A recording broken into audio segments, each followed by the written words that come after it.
Good morning friend, welcome to all in my channel doctor Anshuman Suman. आशा करते हैं आप लोग स्वस्थ और अच्छे होंगे और अपने लक्ष्य के प्रति एकाग्र होंगे। आज का जो हमारा टॉपिक्स होगा जहांगीर, नूरुद्दीन मोहम्मद जहांगीर इसका पूरा नाम है। और यह जो टॉपिक्स होगा ये प्री बेस्ड होगा, तो इसलिए मैं कहना चाहता हूँ कि जहांगीर से संदर्भ में जितने भी प्री के फैक्ट्स होंगे यहाँ पे आपको एक साथ मिल जाएंगे।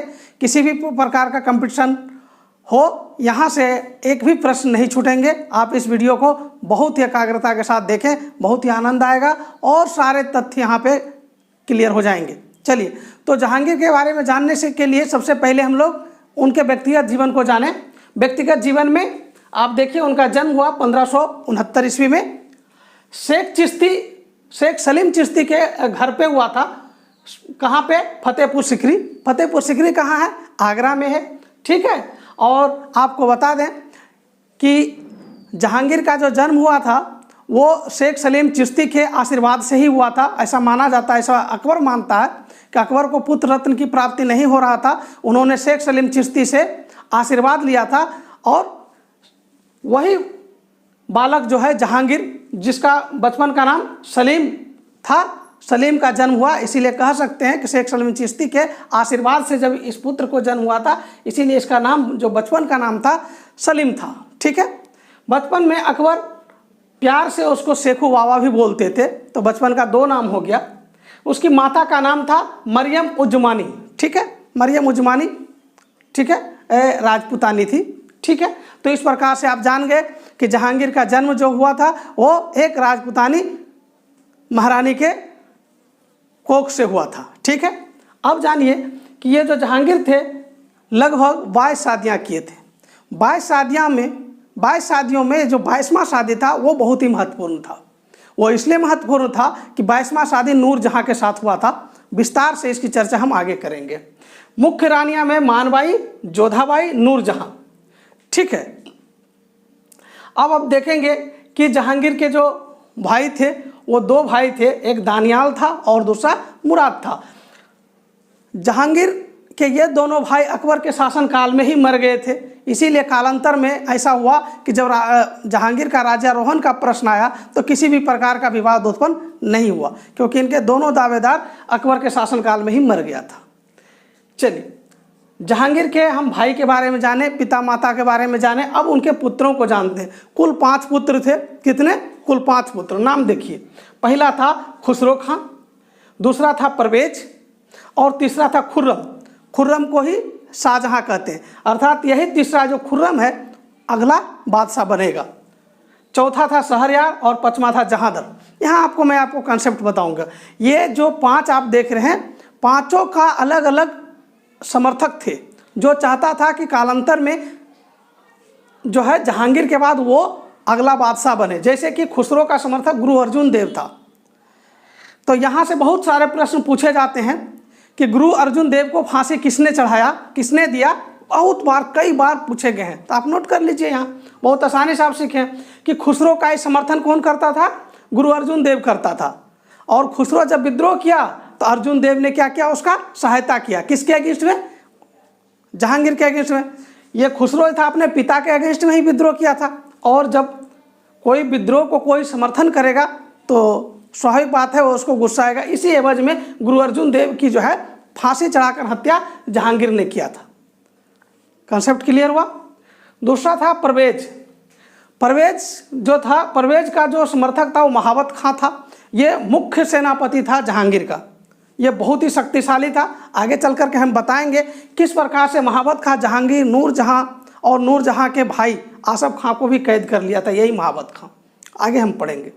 खुर्रम जो आगे चल कर के शाहजहाँ बनेगा, उसका समर्थक खुद जहांगीर था। मतलब तो खुर्रम जिसको हम लोग शाहजहाँ कहते हैं, इसका खुद समर्थक जहांगीर था। जहांगीर चाहता था कि खुर्रम जो है अगला बादशाह बने। ठीक है। नेक्स्ट, जो चौथा उसका जो पुत्र था जहांगीर का, उसका नाम था शहरयार। शहरयार का समर्थन नूरजहाँ करती थी। नूरजहाँ क्यों करती थी? नूरजहाँ का वह दामाद था। आगे चलकर हम क्लियर करेंगे। नूरजहाँ का वह कौन था? शहरयार दामाद था। और जहांदर था का कोई विशेष समर्थन नहीं था। तो इस प्रकार से इसके हम लोग फैमिली बैकग्राउंड को समझ गए। नेक्स्ट हम लोग देखेंगे जहांगीर का शुरुआत कैसे हुआ। तो जहांगीर का शुरुआती में आप लोग देखेंगे इसको युवा अवस्था में ही इसको सूबेदारी मिला। कहाँ का सूबेदारी मिला? बंगाल और बिहार का सूबेदारी मिला युवा अवस्था में। ठीक है, आप लोग जानते हैं कि जहांगीर के जो पिता थे अकबर, उसकी मृत्यु 1605 ईस्वी में हुआ था। और स्वाभाविक रूप से जैसा कि आपको मैंने पहले ही बता दिया, इनके दो भाई अकबर के शासनकाल में ही मृत्यु को प्राप्त कर गए थे। तो स्वाभाविक रूप से उत्तराधिकारी कौन होता? उत्तराधिकारी कौन होता? जहांगीर होता। ठीक है, तो जहांगीर जो है अकबर का उत्तराधिकारी बना और 1605 ईस्वी में इसका राज्यारोहण हुआ। ठीक है, अब आपको मैं बता दूं, ये जहांगीर के सारे पुत्र हैं जिस पर हम लोग चर्चा किए हैं। जहांगीर जैसे ही गद्दी पर बैठा, खुसरो खां का विद्रोह हुआ। ये बहुत इंपॉर्टेंट है, ये आपसे प्रश्न पूछे जाएंगे कि खुसरो खां का विद्रोह कब हुआ। खुसरो खां का विद्रोह हुआ 1606 ईस्वी, जस्ट 1 साल के बाद। याद रखिए, जैसे वो गद्दी पर बैठा वैसे ही उसके पुत्र ने विद्रोह कर दिया। और खुसरो खां कोई दूसरा नहीं था, उसका सबसे बड़ा पुत्र था। और जैसा कि यहीं पे मैं बताया, खुसरो खां का समर्थन करने वाला में गुरु अर्जुन देव था। इसके साथ साथ अन्य लोग भी समर्थन कर रहे थे खुसरो खां को, जिसमें कौन था? मान सिंह। मान सिंह जो था खुसरो खां का मामा था। और मिर्जा अजीज कोका खुसरो खां का ससुर था। ये मामा था और ये ससुर था। आप देख लीजिए कि खुसरो खां के समर्थन में सारे लोग उठ गए थे। किसके विरुद्ध में? जहांगीर के विरुद्ध में। लेकिन संजोग से क्या हुआ कि खुसरो खां जो है भैरोवाल के युद्ध में कैद कर लिया गया। जहांगीर की सेना और खुसरो खां की सेना का जब सामना भैरोवाल का युद्ध हुआ, तो ये भी इंपॉर्टेंट है, ये पूछेगा कि भैरोवाल के युद्ध में खुसरो खां और जहांगीर में कौन जीता? तो जहांगीर जीता। और स्वाभाविक रूप से किसको कैद किया गया? खुसरो खां को कैद कर लिया गया। ठीक है, खुसरो खां को कैद करके क्या बना दिया गया? अंधा बना दिया। मुगल बादशाह का यह पहला बादशाह था जिसको अंधा बनाया गया था। ठीक है, मुगल में ऐसा कभी नहीं हुआ। तो ये भी याद रखना है कि खुसरो खां को अंधा बनाया गया। और 1622 ईस्वी में खुर्रम के इशारे पर इसकी हत्या कर दिया गया। ठीक है, किसकी? खुसरो खां की हत्या कर दिया गया। तो आप समझ गए कि ये जो खुसरो खां का विद्रोह था 1606 ईस्वी में असफल हो गया। उसमें खुसरो खां को अंधा बनाया गया और कालांतर में उसकी हत्या कर दिया गया। अर्जुन देव का क्या हुआ? मैं पहले ही बता दिया। अर्जुन देव को इसी वजह से फांसी दे दिया गया। इन दोनों के साथ भी सबूत खोजे गए, पुख्ता सबूत मिला नहीं, इसलिए इन दोनों को दूर का पोस्टिंग दे दिया। तो ये देख लीजिए, बहुत इंपॉर्टेंट था, फैक्ट था, समझ गए। आइए, जब जहांगीर का शासन प्रारंभ ही हुआ था, तो जहांगीर ने जो सामाजिक, राजनीतिक और आर्थिक गतिविधियों को भली भांति समझ करके उन्होंने एक अध्यादेश पारित किया। और अध्यादेश इसलिए पारित किया ताकि कि प्रशासन बहुत अनुशासित रूप से चले। तो आपको इस प्रकार के भी प्रश्न पूछे जाएंगे कि अध्यादेश जारी करने वाला मुगल का कौन सा बादशाह था? तो उसका आंसर होगा जहांगीर। जहांगीर ने कई अध्यादेश, लगभग 11 अध्यादेश पारित किए थे। इसमें जो महत्वपूर्ण है वही यहाँ पे मैं बता रहा हूँ। तो देख लीजिए, इन्होंने क्या किया? तमगा कर जो होता है लगता था, उसको समाप्त कर दिया। अच्छा, उत्तराधिकार के नियम को उन्होंने स्पष्ट कर दिया कि कोई व्यक्ति अगर मर जाता है तो उसकी संपत्ति को सरकार जब्त ना करे, या कोई सूबेदार हो, कोई अधिकारी है, छीने नहीं, वो संपत्ति उसके उत्तराधिकार को ही मिले। और यदि उत्तराधिकार ना हो, उस स्थिति में उस संपत्ति का इस्तेमाल सार्वजनिक कार्यों में होना चाहिए। तो ये बहुत स्पष्ट रूप से क्या था, और ये बहुत ही दूरदर्शी, आप सोच समझ सकते हैं इस बात को। नेक्स्ट देखिए, उन्होंने अध्यादेश जारी किया कि सड़क के किनारे सराय बनवाया जाए, कुआं बनवाया जाए, मस्जिद इत्यादि बनवाया जाए, पेड़ इत्यादि लगवाया जाए। तो इनका जो विचार, जहांगीर का विचार अध्यादेश में स्पष्ट होता है। जहांगीर ने अध्यादेश में ही यह बात किया कि पशु की हत्या कुछ हद तक रोका जाना चाहिए। तो उन्होंने पशु हत्या पर क्या हुआ? प्रतिबंध लगाया। क्या पूर्णतः प्रतिबंध लगाया? नहीं, उन्होंने 2 दिन पशु हत्या पर प्रतिबंध लगा दिया, एक रविवार को और एक गुरुवार को। रविवार का जो दिन था, उसी दिन जहांगीर का राज्याभिषेक हुआ था। तो ये इंटरव्यू का प्रश्न हो सकता है, पीटी का प्रश्न हो सकता है कि रविवार को जहांगीर ने क्यों चुना कि पशुवध प्रतिबंध हो? क्योंकि रविवार को जहांगीर का क्या हुआ था? राज्यारोहण हुआ था। तो फिर गुरुवार को क्या हुआ था? गुरुवार को अकबर का जन्म हुआ था। वो अपने पिताजी का बहुत सम्मान करता था, इसलिए गुरुवार को भी पशु हत्या बंद किया। तो दोनों कंसेप्ट हो गए क्लियर। ठीक है, नेक्स्ट अब आगे चलते हैं। मुगल प्रशासन में दंड देने हेतु नाक कान काटने की प्रथा था, जो जहांगीर को अच्छा नहीं लगा। उन्होंने स्पष्ट अध्यादेश जारी किया कि नाक कान काटने की प्रथा को समाप्त कर दिया जाए, ऐसा नहीं किया जाए। ठीक है, नेक्स्ट, जबरन किसी का संपत्ति या किसानों का भूमि इत्यादि ना छीना जाए, उन्होंने स्पष्ट अध्यादेश दिया। आगे उन्होंने सिर्फ अध्यादेश में ही नहीं, उन्होंने कल्याणकारी अध्यादेश भी दिए जारी किए, जैसे कि उन्होंने कहा कि गरीबों के लिए अस्पताल और डॉक्टर की व्यवस्था होनी चाहिए। तो आप समझ गए कि जहांगीर एक ऐसा बादशाह था जो कि जनता के कल्याण और अनुशासन प्रिय भी था। ठीक है, नेक्स्ट हम लोग आते हैं, ये हम लोग उसका व्यक्तिगत जीवन और अध्यादेश से संबंधित चीज़ों को समझ पाए। अब हम देखेंगे जहांगीर के विजय अभियान। निश्चित रूप से ये अकबर जैसा विजय अभियान नहीं किया। अकबर एक प्रचंड साम्राज्य को जहांगीर के सामने रख दिया था। उसको संभाल पाना ही बहुत महत्वपूर्ण था जहांगीर के लिए, और शायद जहांगीर उस पर खरा भी उतरा। कुछ क्षेत्र जो बच गए थे वहाँ पे ये जीतने का प्रयत्न किया, जैसे कि मैं अकबर की वीडियो में बताया था कि अकबर जीवन काल में मेवाड़ को पूर्णतः कभी जीत नहीं पाया। जहांगीर ने उस काम को पूरा किया। आप देखिए 1615 ईस्वी में ये मेवाड़ पर आक्रमण करता है, और उस समय अब मेवाड़ का आप बहुत ही प्रसिद्ध राजा का नाम जानते होंगे। आप बताइएगा कि अकबर के साथ जो है उस राजपूत राजा जिसने कि हल्दी घाटी का युद्ध किया था, उसका नाम क्या था? वो बहुत ही महान व्यक्ति थे। उसका नाम हमको कमेंट में बॉक्स में बताइएगा। उन्हीं का पुत्र था अमर सिंह। तो ये योग्य पिता का योग्य पुत्र था, लेकिन फिर कहें तो ये जहांगीर कैसे उसको जीता? हाँ, निश्चित रूप से 1615 ईस्वी में जहांगीर ने मेवाड़ पर आक्रमण किया और समझौता और संधि हुआ। मेवाड़ के राजा अमर सिंह अधीनता को स्वीकार भी किया, लेकिन 3 शर्त ये रख दिए अमर सिंह, जिससे उसकी स्वाभिमान नहीं टूटता था। पहला शर्त था कि अमर सिंह कभी भी मुगल दरबार में जाकर उपस्थिति नहीं देगा। ठीक है। दूसरा उन्होंने शर्त रखा कि कोई भी मुगल बादशाह या मुगल बादशाह के कोई सगे संबंधी जो है राजपुतानियों से शादी नहीं करेगा, खास करके मेवाड़ के रानियों के साथ, मेवाड़ के स्त्रियों के साथ वो शादी नहीं करेगा। तो ये बहुत बड़ा शर्त रख करके समझौता किया था। तो इससे स्पष्ट है कि मेवाड़ी लोग जो थे, मेवाड़ के जो वीर थे, वो कभी भी अपने गौरव से और अपनी गरिमा से समझौता नहीं किया। नेक्स्ट, कंधार को उन्होंने जीता 1621-1622 के बीच में, और अहमदनगर जो दक्षिण में, आप जानते हैं कि अकबर ने भी यहाँ पे प्रयास किया था, पूर्ण रूप से अहमदनगर को नहीं जीत पाया। और अब तो अहमदनगर एक ऐसे योग्य व्यक्ति के हाथ में था जो वो काबिल तारीफ काम कर रहा था दक्षिण में, जिसका नाम था मलिक अंबर। तो इससे छीनना बहुत मुश्किल था। हालांकि इस अभियान के लिए शाहजहाँ को चुना था, अर्थात खुर्रम को चुना था। अभी तक शाहजहाँ का बचपन का नाम खुर्रम ही था जब यह अभियान कर रहा था, लेकिन बहुत ही चतुराई, चालाकी और निर्भीकता के साथ शाहजहाँ ने मलिक अंबर को विवश किया समझौता के लिए और अधीनता के लिए। इससे ही खुश होकर के जहांगीर ने खुर्रम को शाहजहाँ की उपाधि दिया। तो ये प्रश्न उठेगा कि शाहजहाँ की उपाधि खुर्रम को किसने दिया?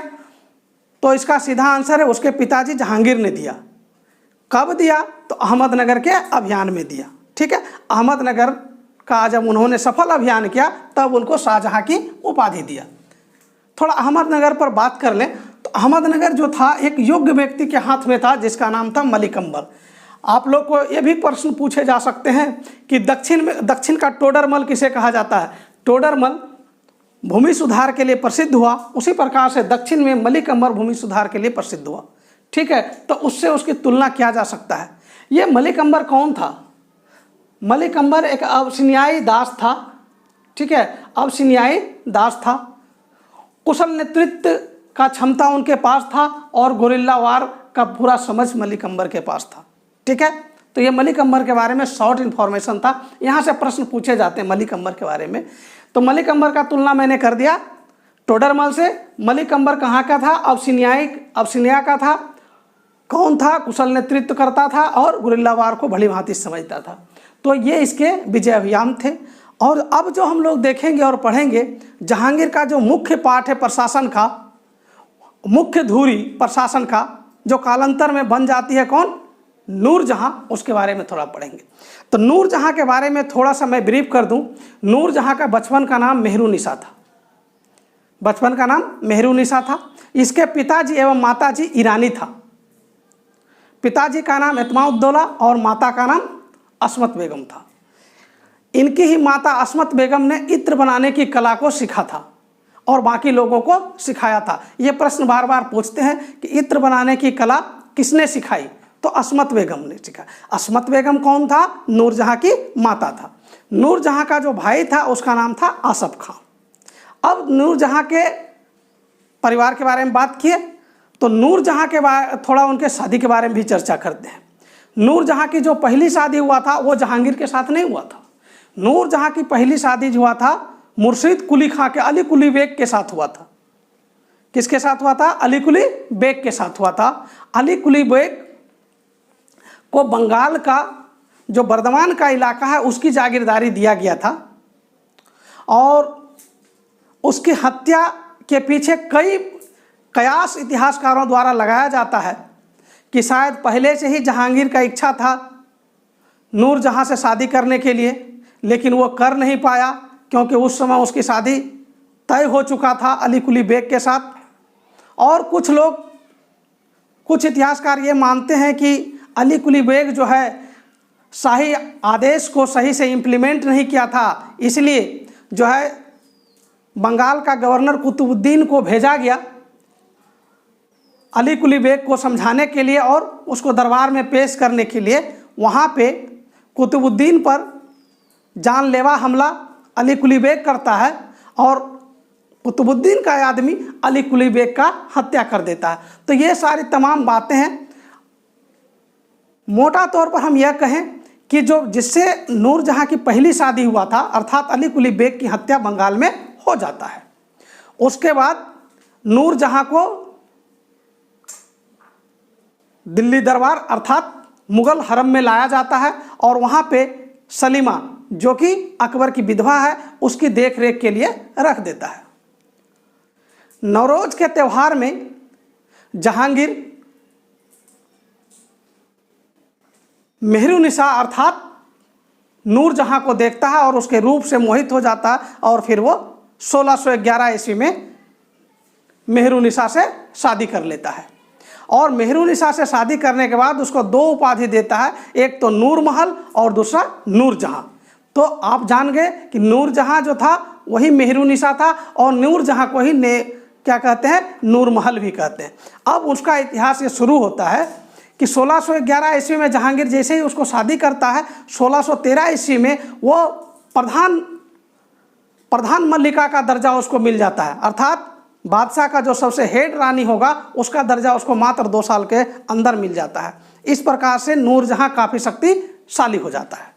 इसलिए नूरजहां जब शक्तिशाली होता है तो निश्चित रूप से आप जानेंगे वो महत्वाकांक्षी भी हो जाएगा। और नूरजहां बहुत महत्वाकांक्षी महिला थी, इसलिए उन्होंने अपना एक गुट बनाया। तो ये नूरजहां के गुट के बारे में देखिए कि नूरजहां का गुट में कौन था। उसका पिता था एतमाउद्दौला, फिर उसका माता था उसके गुट में जिसका नाम था अस्मत बेगम, बताया इत्र बनाने का कला इन्होंने सिखाया था। उसका भाई था उसके गुट में जिसका नाम था आसफ खां, और चौथा व्यक्ति जो था उसके गुट में, ये बहुत महत्वपूर्ण है, वो था शाहजहां खुर्रम। ये 4 मिलकर के चाहता था कि हम तख्ता पलटें और जो भी करें शासन प्रशासन ये 4 लोग मिल करके चाहता था चलाएं जहांगीर के विरुद्ध। बताइए इनका अपना गुट था, ठीक है। देखिए तो जब कोई व्यक्ति के पास शक्ति का संचय हो जाएगा, यहाँ पे आप देख रहे हैं कि नूरजहां के पास शक्ति का इतना संचय हो गया था कि अब जो है राजा के साथ साथ वो भी हर दस्तावेज पर हर अध्यादेश पर सिग्नेचर करता था। नूरजहां के सिक्के निकलने लगे, ठीक है। नूरजहां हर बड़े जो है प्रस्ताव में, हर बड़े जो है निर्णय में नूरजहां बादशाह के साथ हिस्सा हुआ करता था। इसलिए नूरजहां का प्रभाव जो है शासन प्रशासन में काफ़ी बढ़ गया। इससे क्या हुआ कि इससे शाहजहां को भी आशंका होने लगा।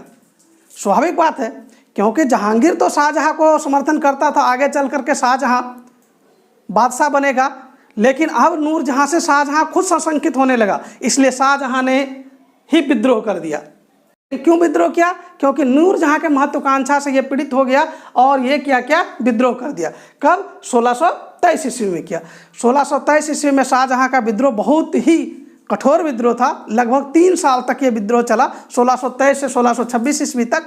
लेकिन बहुत ही योग्य सेनापति महावत खां इस विद्रोह को दबा दिया।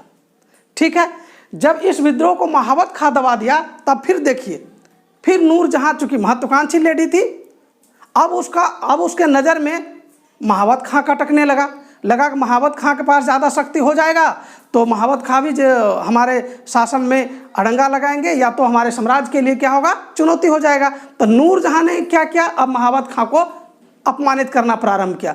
महावत खां को बंगाल का सूबेदारी दिया जरूर, लेकिन अब उस पर कई सारे प्रश्न चिन्ह लाद दिए गए कि वो शासन में सहयोग नहीं कर रहे हैं, भ्रष्टाचार कर रहे हैं। उनको आदेश दिया गया कि बंगाल बिहार में जितने हाथियों को उन्होंने युद्ध के दौरान या वो प्राप्त किया है उसका हिसाब किताब दे। अर्थात मोटा मोटी यूँ कहें कि नूरजहां महावत खां को भी परेशान करने लगा, अपमानित करने लगा। यहाँ तक उन्होंने किया कि महावत खां ने अपनी एक पुत्री का शादी कर दिया था, तो उस लड़के को ढूंढ करके पकड़ा गया और उसको जेल में डाल दिया गया, जिससे महावत खां के बेटी का शादी हुआ था। और महावत खां जो खुशी से या दहेज से उनके घर में संपत्ति दिया उसको जब्त कर लिया।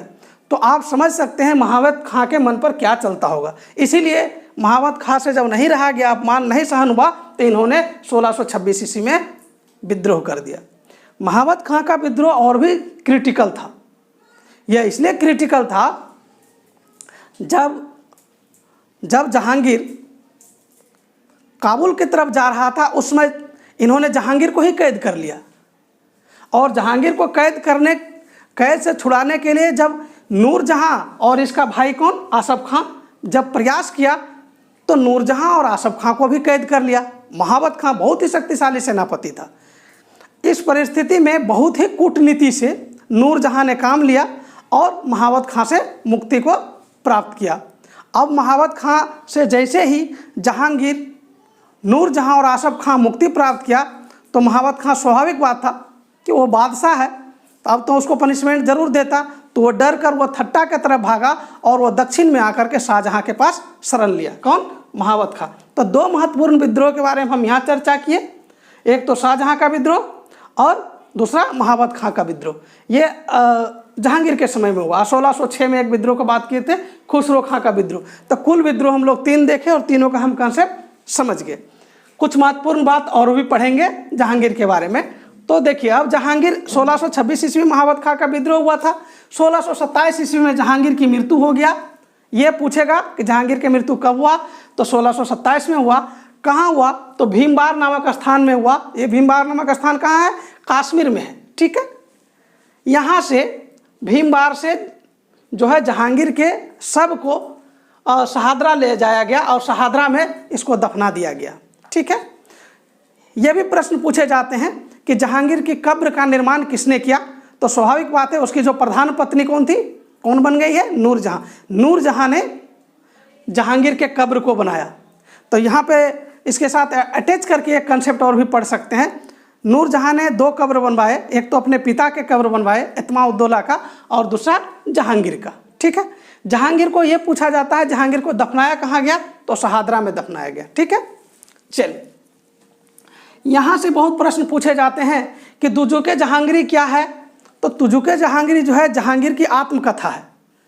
ये आत्मकथा भले ही है, लेकिन इस आत्मकथा यानी इस पुस्तक को जहांगीर खुद फिनिश नहीं कर पाया, मैंने ख़त्म नहीं कर पाया, पूरा नहीं कर पाया। इस तुजुके जहांगीरी को पूरा करने वाला व्यक्ति का नाम था मोहतमिद खां। तो ये भी प्रश्न पूछे जा सकते हैं कि तुजुके जहांगीरी नामक पुस्तक को पूरा किसने किया, तो आंसर होगा मोहतमिद खां। चलिए, थोड़ा जहांगीर के प्रांतों के बारे में जाने। तो जहांगीर के शासनकाल के अधीन कुल 15 प्रांत थे। जब जहांगीर के प्रांतों की संख्या को अगर हम जानें तो थोड़ा अकबर के बारे में भी जान लें। अकबर के समय में प्रारंभिक रूप से 12 प्रांत थे, बाद में उसमें 3 प्रांत जुड़े, तो वो उस समय भी लगभग 15 प्रांत थे। शाहजहां के समय में प्रांतों की संख्या बढ़ा है। देखिए, जहांगीर के समय में 15 में 3 जुटा 18 हो गया, और इसमें अगर 3 जोड़ेंगे तो औरंगजेब के समय में 21 हो जाएगा। इसीलिए प्रश्न पूछा जाता है कि मुगल काल में किस बादशाह का दिन सबसे ज़्यादा प्रांत थे, तो जनरली लोग अकबर आंसर दे देता, वो जो कि गलत हो जाएगा। आंसर होगा औरंगजेब के समय में सबसे अधिक प्रांत था। ठीक है, ज्यों ज्यों आगे बढ़ेगा त्यों त्यों प्रांतों की संख्या बढ़ेगा, ये भी याद रखेंगे तो आपको याद रह जाएगी। चलिए, जहांगीर का जो विशेष बात है वो ये है कि जहांगीर को चित्रकला में काफ़ी रुचि था। ऐसा कहा जाता है कि इसके दरबार में कई चित्रकार थे, और जहांगीर खुद कहता है कि अगर एक ही मूर्ति को यानी एक ही चित्र को कई चित्रकारों द्वारा यदि बनाया जाए और उसमें कोई आँख बनाए, कोई नाक बनाए, कोई भौंवा बनाए, कोई अलग अलग अंग भी बनाएंगे, तो जहांगीर को इतना पारखी नज़र था, जहांगीर का इतना पारखी नज़र था कि वो पहचान जाता था कि कौन सा अंग किस चित्रकार के द्वारा बनाया गया है। तो आप समझ सकते हैं जहांगीर का चित्रकारी में कितनी रुचि था, और यही वजह रहा कि मुगल काल में चित्रकारी का चरमोत्कर्ष जो है जहांगीर के समय में आया। ये बहुत प्रश्न पूछते हैं कि चित्रकारी का चरमोत्कर्ष मुगल काल में किसके समय में आया, तो आंसर होगा जहांगीर। और इससे तो बीपीएससी में काफ़ी बार पूछते हैं कि कौन क्या बनाता है, कि कौन कौन इसके समय में चित्रकार थे, तो मैं सारा लिख दिया हूँ। इसके समय में जो चित्रकार था एक एक करके मैं बता रहा हूँ। देखिए, ये फारूक बेग है। फारूक बेग बीजापुर का सुल्तान है, उसका आदमकद जो है प्रतिमा ही बनाया था, चित्र बनाया था। ठीक है, मनोहर जो छवि चित्रकारी के लिए काफ़ी प्रसिद्ध रहा। उसके बाद देखिए मंसूर, मंसूर बहुत फेमस है। मंसूर और अबुल हसन इसका सबसे प्रसिद्ध चित्रकार था। मंसूर पशु पक्षी बनाने में बहुत ही प्रसिद्ध था। इन्होंने ही बनाया था साइबेरियन सारस और बंगाल का पुष्प। ठीक है, तो ये 2 बहुत ही इंपॉर्टेंट चीज़ बनाया था मंसूर, और आप कंसेप्ट के लिए याद रखिए मंसूर।